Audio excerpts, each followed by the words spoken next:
Hi, so in this video we're going to look at the mystery parameter lab.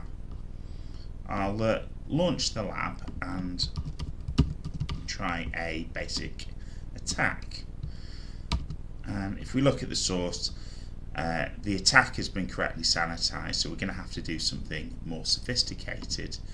Now, the name of the lab gives us a clue. So there is a mystery parameter. So we can see the name parameter, but there is some other parameter that this app responds to. And the way we can figure this out is by using a fuzzer. So we can get a list of common parameter names, and we can have a fuzzer send a request containing each one in turn.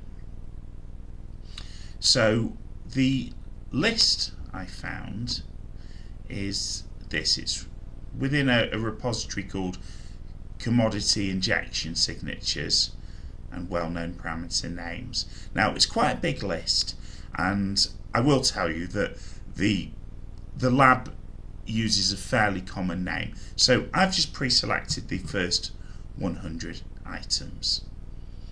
Okay, so we've made this request in the browser. Now I'm going to use a tool called Zap to do the fuzzing, and I've already set up Zap so that the browser traffic is proxying through Zap.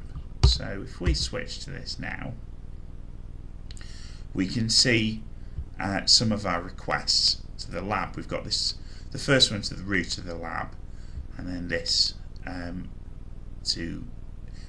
which was our first payload that we submitted. So I can right click this and choose attack and fuzz, and the first thing we need to do is pick the location to fuzz. So let's select the parameter name. So so it's figured out the location, and now we need to add some payloads. So I will paste in the list,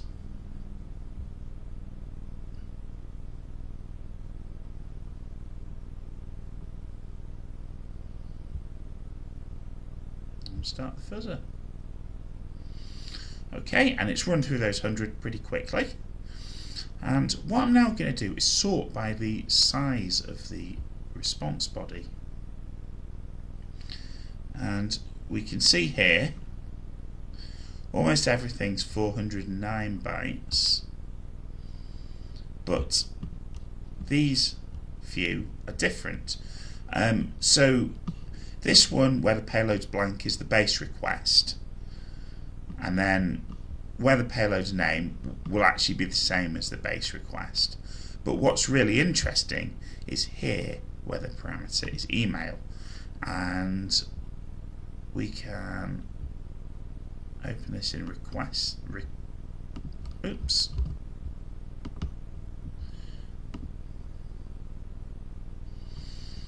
And we can see here that there's some interesting reflected behavior. Okay, so let's go back to the browser. So we'll change that from name to email, and we can see that our tag has been injected. Okay, so let's get our payload, and then instead of italics we're going to put in script, payload, and then end script. Okay, our payload successfully executed. And just to be completely sure, let's go back to the lab page, submit our payload, and there we go. We've successfully solved the lab. So as you can see, a fuzzer is a really powerful tool, and Zap is free open source software, and it contains a nice, easy to use fuzzer.